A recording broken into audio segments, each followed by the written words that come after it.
Does Mojang actually hate Bedrock edition? ये सवाल मेरे दिमाग में बहुत बार आया है और मुझे पता है कि आप सभी के भी दिमाग में ये सवाल आया होगा।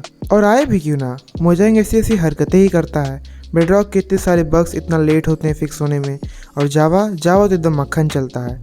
इसीलिए आज मैं फाइंड करने वाला हूँ कि क्या ये सच है। कुछ ऐसे तर्क देने वाला हूँ जिससे ये प्रूफ होता है कि जो मोजांग है वो एक्चुअली बेडरॉक प्लेयर्स को हेट करता है। और आखिर ऐसा क्या रीज़न हो सकता है कि बेडरॉक प्लेयर्स को इतना हेट मिल रहा है। तो आज चलिए फाइंड करते हैं। सबसे पहली चीज़ जो इस बात को प्रूफ करती है वो है कि बेडरॉक कितना टफ है। जावा के प्लेयर्स पीसी में खेलते हैं, कंट्रोलर्स में खेलते हैं। उन लोगों के पास गेम कंट्रोल करने के लिए अच्छे डिवाइसेस होते हैं, तो उन लोगों के पास अच्छा एम होता है, अच्छा गेम प्ले होता है, अच्छा कंट्रोल होता है। लेकिन बेडरॉक वाले बहुत सारे डिवाइसेस से खेलते हैं। लेकिन इन लोगों को जो टफ बनाना था गेम, वो बेडरॉक का ही बनाया। जावा का वेदर को सब फार्म कर ले जाते हैं, उन लोगों का सब म्यूजियम बना रखे हैं। लेकिन बेडरॉक का वेदर, भाई ये बंदा फ्लैश बन जाता है कभी कभी। और उसका डैशिंग देख रहे हो, पूरा ब्लॉक, भाई लैग इतना होता है अलग से। उसके बाद इन लोग को इतना ब्लॉक भी तोड़ना होता है। बेडरॉक का जो ड्रैगन, भाई इसके कितने सारे हर्ट्स हैं।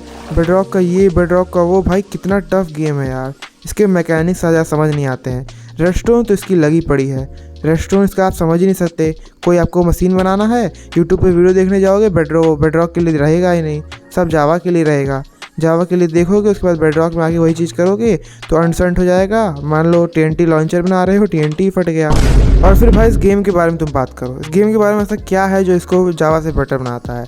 कुछ फीचर्स हैं या ट्विक्स हैं, ये सब भाई किसी काम के नहीं है। ब्रिज स्वैपिंग नहीं होती इसके अंदर, कोई इंचेंटमेंट स्वैप नहीं होता है, मेस स्पीयर का तुम यूज़ नहीं कर सकते। तुम कर क्या सकते हो? सारे जो फीचर्स हैं वो सिर्फ जावा के लिए हैं। बेडरॉक वाले गूखा हैं। लोग कहते हैं कि बेडरॉक का PvP बहुत अच्छा है, सिर्फ स्पैम करना रहता है। भाई इस स्पैम के चक्कर में भाई लग जाती है हम लोग की। भाई हम लोग को जब फार्म बनाना होता है तो हम लोग क्या एक मॉब को स्पैम करके मारे? स्वीप अटैक तक नहीं है भाई। हम लोग के पास तो इतने सारे इंचेंटमेंट्स तक नहीं है जो कि इस जावा के अंदर हैं, जैसे कि ये स्वीप वाला हो गया, ये वाला हो गया। लेकिन भाई क्या फ़र्क पड़ता है उससे, बेडरॉक फिर भी अच्छा है। उसके बाद लोग कहते हैं कि बेडरॉक को मोबाइल प्लेयर्स के लिए बनाया गया है, इसीलिए इसको ऑप्टिमाइज़ करना पड़ता है। भाई लेकिन ऑफेंड से तुम्हारा ऐसा क्या चला जाता है कि गेम लैग होने लगता? भाई ये कोई ऑप्टिमाइजेशन नहीं है, ये सब नाटक है मोजांग का। स्टीलविंग ने इतनी कोशिश की गाइस कि बेडरॉक के अंदर भी ऑफेंड फीचर आ जाए और हम लोग भी उसका मज़ा उठा पाएँ।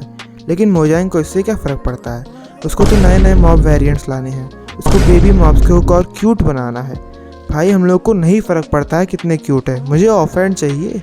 मैं ऑफेंड के बिना भाई मरा जा रहा हूँ। मुझे खेलना है ऑफेंड से भाई, मुझे भी फील करना है, मुझे भी मेस और ये विंड चार्ज का यूज़ करना है, मुझे भी TNT वाली ये वाली ट्रिक करनी है।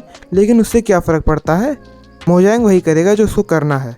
और फिर गाइस अगर आप मोबाइल में खेलते हैं ना तो उसके अंदर एक ग्लिच होती है जिसकी वजह से आपका जो स्क्रीन है वो धन्य से ऊपर धन्य से नीचे आ जाएगा, जो कि भाई अभी तक फिक्स नहीं हुआ है। मुझे समझ में नहीं आता ये गेम का ग्लिच कितने सालों से है गाइस, बहुत सालों से ये वाला ग्लिच, ठीक, और ये अभी तक फिक्स नहीं हुआ है। भाई मैं 3 फिंगर खेलता था, मेरा इतना ग्लिच होता था, मुझे इतना अनॉय करता था। फाइट के लिए सोचो आप, बड़ा सा आपका एम ख़राब हो जाए, कितना गंदा लगता है। लेकिन उससे मोजांग को क्या फ़र्क पड़ता है? उसको तो बेबी मॉब लाने हैं। जावा के अंदर कुछ ऐसे ऐसे फीचर्स हैं जो कि बेडरॉक के अंदर है ही नहीं, जैसे कि भाई कोऑर्डिनेट्स। जावा के अंदर नॉर्थ साउथ फेसिंग ये सब दिखता रहता है, लेकिन भाई बेडरॉक के अंदर कुछ नहीं दिखता है। हमको अंदाज़ा मार के जहाँ जाना है जाना होता है। जावा के अंदर चंक बॉर्डर्स दिखते हैं, हिट बॉक्स दिखते हैं, पाई चार्ट नाम का नया चीज़ है उसके अंदर। लेकिन उससे मोजांग को क्या फ़र्क पड़ता है? उसको तो नया स्केलेटन लाना है। चलो अगर गेम अच्छे से चल रहा है तो खेल सकते हैं, गेम के अंदर कोई फीचर्स नहीं है तभी खेल सकते हैं। लेकिन अगर गेम के अंदर बग्स हैं, इतने सारे ग्लिचेस हैं, तब कैसे खेलें गाइस? जब गाइस नया हार्डकोर आया था तो बंदे अपने आप मर जा रहे थे। मान लो कोई बंदा इतना ग्राइंड करके डायमंड आर्मर लाया हो, ये सब किया हो, अचानक से मर गया, तो कैसा फील होगा गाइस? अभी लगभग कुछ ही अपडेट पहले ये वाला ग्लिच था जिसकी वजह से चिकन जो थे वो इनविजिबल हो गए थे, और जो ये क्रीपर्स थे वो लाइटनिंग हो गए थे, मतलब वो चार्ज की तरह लोग दिखते थे। लेकिन वो फिक्स होने में उनको कई महीने लग गए। चलो वो फिक्स हो गया।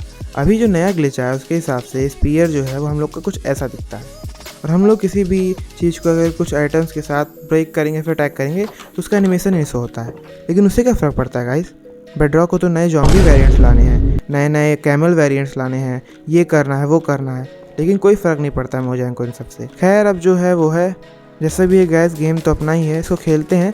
बस गाइस मैं चाहता हूँ कि मोजांग जो है इसके ग्लिचेस को सही कर दे, फीचर्स लाए ना लाए। ओके, आप लोग को अगर वीडियो अच्छी लगी हो तो वीडियो को लाइक एंड शेयर करिए, मेरे चैनल को सब्सक्राइब करिए। तब तक के लिए बाय।